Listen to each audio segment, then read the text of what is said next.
WNST, Towson, Baltimore Roofing. Billy Cole's going to be here a little later on this week. We do our community and charity series on Thursday. If you've got a great story happening around town and you want it told, throw me an email, nasty@WNST.net. It is all brought to you by Cole Roofing and Pfister Energy. Also brought to you by our friends at Royal Farms. Real fresh, real fast, and the coffee's $1 right now. Make sure you're using the ROFO Rewards card. When you're pumping your gas, you'll get your fried chicken and your Western fries free, and they taste even better. Tell you what, it's football season, and, not that I can get enough of the New England Patriots around here, and certainly in a year where maybe the Palace intrigue is taken over and maybe they won't win 14 games this year. Jerry Thornton joins us now from Barstool Sports. He has written a book. It is 5 Rings, the Super Bowl history of the New England Patriots, and I tell you what, Jerry, first off, welcome in from Barstool Sports and putting a book together. I have authors on all the time. I am an author myself. I've written 4 books. And the first thing is, why the book? Why here? Why now? And I tell you, there's a whole litany of Patriots books coming out, and really going back over the last decade or so. My wife grew up in Manchester, New Hampshire, so every time we get one of these, it makes a perfect holiday gift for all of her friends and family because, I'm not a Patriots guy, but I do love the story of how all of this has been put together. And as a guy who's written books on Ravens championships, when you win championships like Belichick and Brady and Kraft have done, it makes guys like you sort of gravitate to wanting to tell the story and learn more.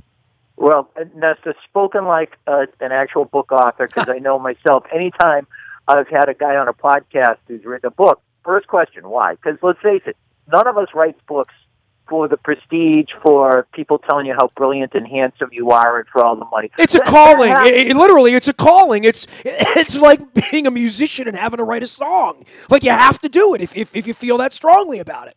Right. It's that there's an old expression, I hate to write, but I love having written. And I wrote this book because, frankly, I've wanted to read it, and the universe was taking its sweet time getting it to me. So I said, well, the hell with it. I'll be the guy to jump on the grenade. And I think it's because this is a story unlike anything, not just in sports, but I'd say American culture. I'd written a previous book, From Darkness to Dynasty, about growing up as a Patriots fan when they were the worst thing that you can be. They were irrelevant, where nobody... Familiar with that. Well, I'm an Orioles fan. Yes, yeah, so I know all about irrelevance. We're about to have like a whole decade of it. Yeah, and we lived it for about 4 decades. I was only alive for part of it, but they went from nobody cared about them to overnight became America's sweetheart. And even they're not America's sweetheart, by the way, just so you know. No, they were for a very brief period of time. They were. When the girls like Tom Brady, the Tuck rule, yes. I was in Pittsburgh in a sports bar waiting for the Ravens to play the Steelers, and I watched the Tuck rule with 1,000 other Ravens fans. With the snow, all of that. You're right. Everyone was rooting for the Patriots that night, but that was the end. Yes, for a very short, brief period of time, and then overnight they became the most divisive, polarizing, and I'd say despised thing, probably not just in sports, Nestor, but probably in American culture. I mean, I don't think there are people that hate Nickelback as much as they hate the Patriots, and that's saying something. That's a bold claim. Well, it's because they've cheated. It's not because they're good. Like, you could hate the Chicago Bulls, you could hate the Lakers, you could hate the Yankees, which I'm sure you do.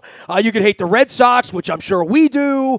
But there's something about the Patriots. They're filthy. They're dirty. They've had serial murderers in their locker room. They have a guy who's 41 years old that I'm convinced he's cheating in some way. This whole TB12 and guacamole he's eating with ice cream and whatnot. Look, man, Belichick is a cheater, and he politically supports cheaters, and they do as well.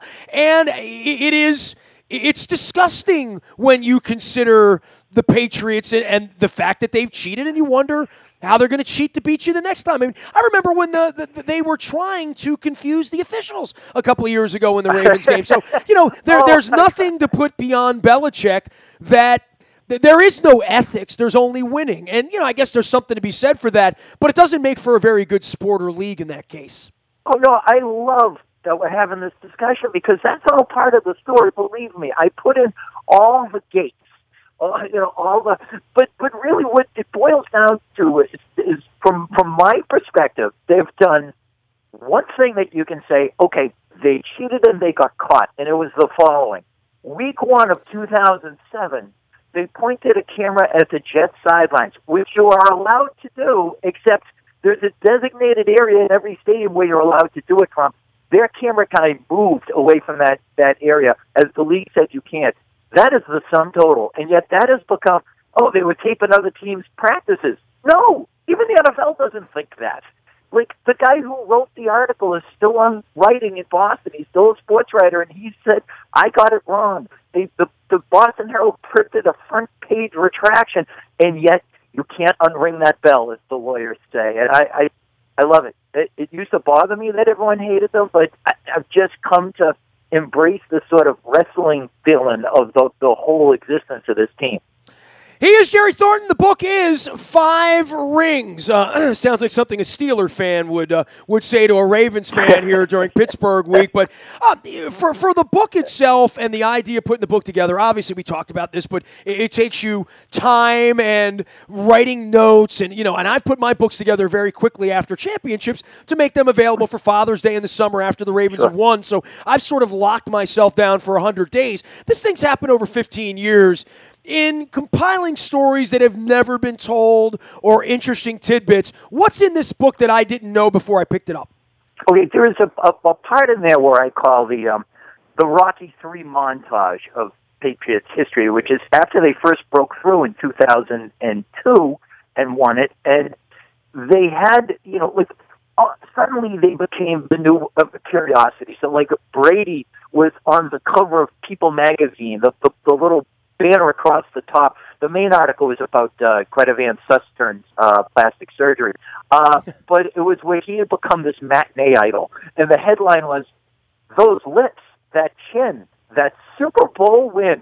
Well, around that time, and try to imagine this through 2018 sensibilities, Adam Vinatieri went on Letterman. Letterman had him on the roof of the building, kicking footballs out into the night sky and in downtown Manhattan. And waiting on the building across the street, on the roof of the parking garage, was a Manhattan real estate developer by the name of Donald Trump. Try to look back. Nothing shocks me.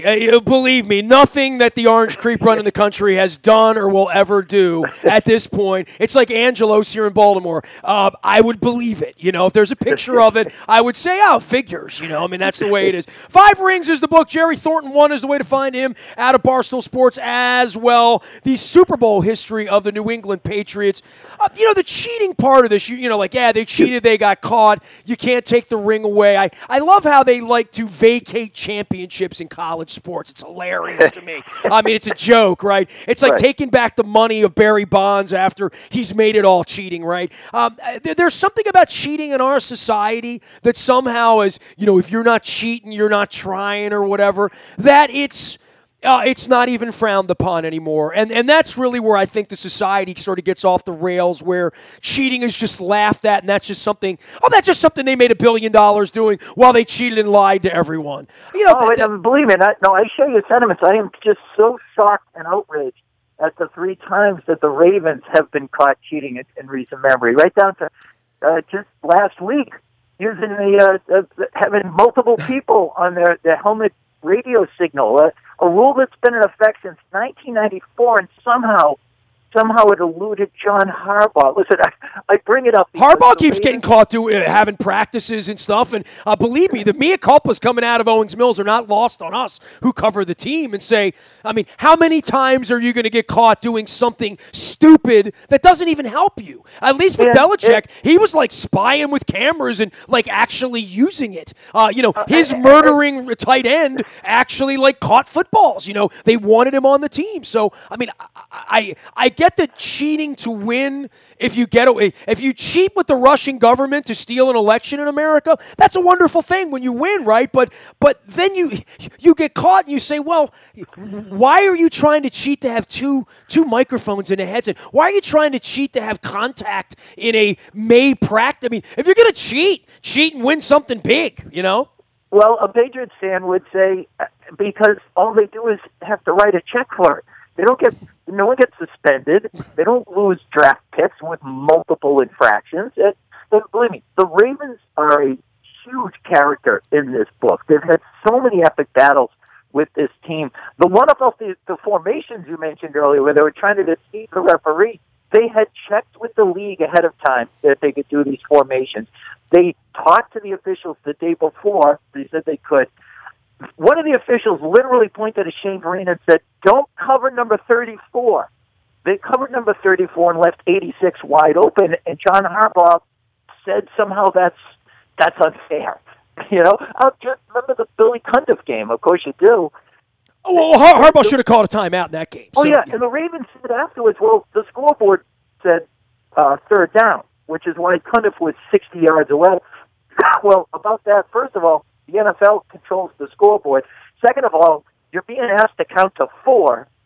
Thirdly, there's a man standing in front of you in a striped shirt with a yellow, penny holding a giant red 4 on the end of a stick. And did Harbaugh take accountability for that? No. He said it's the Patriots. And that's an element in this, where the world is so busy chasing ghosts that they lose sight of what's actually gone on with this team, which is the level of preparation, and that they're in the moment, and they have situational awareness that other teams lack. Fair enough. Jerry Thornton is here. 5 Rings is the book. You can find him out at Jerry Thornton 1, as well as at Barstool Sports. Interestingly enough, on the Patriots side of things and cheating and where they are, is the head game of they've got the visiting locker room bugged. And Deflategate, which I spent far too much time talking about, as did you. But to your point, the Ravens roll in that, and Dean Pease' angst, right? And Chuck Pagano and Indianapolis. And I know Pagano very, very well. I don't know Dean very well. I know Harbaugh exceedingly well. At some point when the dust settles, I'm going to get the whole story of who called who after the Indianapolis game. Like, at some point, that real story is going to come out as to exactly what happened, and it'll be told to me man to man. How do you perceive Deflategate as the seeds of that being sown? We all saw what happened after it came out publicly, but what do you know to be the story behind the story? Oh, I will go by Ryan Grigson's own words, which when they had the winter meetings, he gave his presser that they all do when they arrive. And he said, well, the Ravens mentioned to us that they had some concerns about the air pressure on the footballs. So what we had is unprecedented. With 2 teams worked together in order to help one of those teams beat a third team. The myth that DeQuell Jackson of the Colts intercepted a ball and went to the sidelines and said, hey, fellas, does this ball kind of feel squishy to you? Is that? It's a myth. It has been debunked by DeQuell Jackson himself. Recently, he was on Barstool Radio and said, no, that never happened. I saved the football because I wanted to show my grandkids someday I intercepted a ball from Tom Brady in the playoffs. It was a sting operation set in motion by an NFL employee named Mike Kensel, who was the one who famously said to one of the Patriots, we weighed the footballs and you guys are effed. And the league sent him to NFL China, which apparently is a thing, just to kind of get him out of the public eye, because he was the impetus behind this whole thing. I want to say mastermind, but it was so ham-handed that I don't want to give him that word, but it was in a way the most successful sting operation of all time because it worked, because everybody bought into it, even though it can be debunked with an 8th grade science fair project about air pressure in the cold weather. But I would love the whole story to come out. I'm part of a documentary called 4 Games in Fall. It's a bunch of law professors and MIT physicists and me talking about this whole thing, and it was all just to make 31 other owners feel good about Roger Goodell, and that was the whole reason behind it. Well, the Goodell-Kraft story is also interesting in their bromance that sort of broke up the band. And look, this goes to Jerry, and it goes to Steve Bisciotti's also involved in this, obviously, with relationships with these people. But the favoritism that folks feel like the league showed, and the burning of the Deflategate or the tapes. Not the Deflategate. We've had a lot of gates. Spygate. I'm mixing up my gates here. But either way, the tales grow taller on down the line, right? As to how the Patriots have benefited from lax rules, lax enforcement, all of that, which is really why the Deflategate thing became so huge, because the Patriots are serial cheaters, right? I have one conviction on their record, because I think Deflategate would have been thrown out of court by anybody who was even remotely unbiased in this. And what it ultimately came down to, and trust me, there's a lot of media members in this town that were doing handsprings. They were so happy about the punishment being handed down. It came down to, well, Goodell's doing it because Goodell has the right to do it. Article 46 says he can do whatever he wants, and there's nothing we can do to stop it. So basically everybody was celebrating tyranny. I mean, that rule has existed since, like, Pete Rozelle, and nobody ever did it to punish a guy with no evidence, which is what Deflategate came down to. And again, I despised every bit of it, but as a Pats fan, it galvanized this fan base. It made us not complacent. It made this region hell-bent on revenge, which Brady ultimately got in the game against the Falcons. I wish Robert Kraft went after Goodell the way he should. Seemed like he was going to, but I think those guys, and this includes Bisciotti, and this includes Jerry Jones, I think they just think he's good for business. You know, that he's so unpopular that he absorbs all the criticism that would otherwise go to the owners for things, and they just hold him up like a meat shield to protect themselves. Well, it's going to be fun watching this thing fall apart. I know we've all predicted this at various points, and Dolphins this week and all that stuff. But the book is 5 Rings, a Super Bowl history of the New England Patriots. Hopefully there's never a 6 Rings book, any addendum to this. Do you think it's teetering toward the – I mean, it's obviously getting toward the end. I guess the next 5 years, and what happens to Belichick and Kraft and Brady and all of this, and what happens if they become a 3-13 football team for a couple of years in the aftermath, the way – I don't know, the 49ers had, or, you know, other dynasties sort of went that way at one point. I am interested to see what happens when Belichick's no longer there, cheating, doing whatever they're doing to make the Patriots whatever they are at this point. There has been this kind of like doomsday cult factor in this, where people have been wondering, when is it going to end? Rather than enjoy the moment, it's like the Hale-Bopp comic people. Like, you know, if the world doesn't end today, then we just push back the deadline. And like I said, I've been hearing this since Brady blew out his ACL in 2008, and they let their best people go. They replaced them with younger, cheaper options. I don't see an end in sight with that. Now, right now, as we're talking in the third week of the season, yeah, I'm in a bit of panic mode, but then I just fall back on the fact that I felt the same way last year. 4 weeks into the season, they'd given up 300 yards passing to every quarterback they faced, which has never happened before. They were leading the league in plays over 20 yards. That had, never happened with this team. So, it's feeling a little shaky, but I just remind myself it always feels shaky this time of year, and they eventually figure it out and fall back on having the best quarterback that ever lived, the best tight end that ever lived, and a defense that finds itself by week 5 of the season. And I hope so, because this Dolphins game, they go 1-3, and the Dolphins are 4-0 with a head-to-head win. That's an awfully steep climb. And I've got popcorn in the microwave waiting for that right now. I mean, big bowl of popcorn for that. Jerry, a pleasure checking in with you. I appreciate your Patriots fandom and my Ravens fandom, and I'll put your 5 rings against our 2 rings here, and we'll meet you halfway, and we'll try to beat you again in Foxborough before it's all over with. But and let me say this: the Ravens are unquestionably their Patriots' number 1 rival during this entire run, and let's hope for a lot more games against one another, because it's always a blood sport. It's always entertaining. I totally appreciate you, Nestor. Thanks for having me on. And I like to chowder, so I'm all good. Jerry Thornton 1 is the way to find him, out on Twitter, as well as the book itself, 5 Rings, the Super Bowl history of the New England Patriots. If you needed more Patriots books and more Patriots stories about how they cheat to beat us.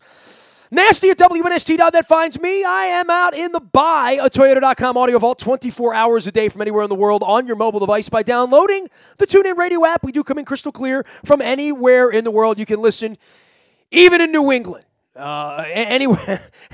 Anywhere Ravens and Orioles tails travel, we travel with you. Our morning newspaper comes each and every morning at 7 a.m. It's all brought to you by Planet Fitness and PlanetFitness.com, where it's still $10 a month to get in the best shape of your life, guaranteed. Also brought to you by the Maryland Jockey Club and our friends at Laurel Park, where they're racing on the weekends. And, of course, they have the Maryland Million coming up on the 20th of October. I'll be 50 by then. And you can always learn more at the front of WNST.net and in our morning newspaper. Just click on the Laurel Park tab. Last but never least, there's breaking news that's going to be happening next week with the Orioles. We just don't know exactly what it's going to be.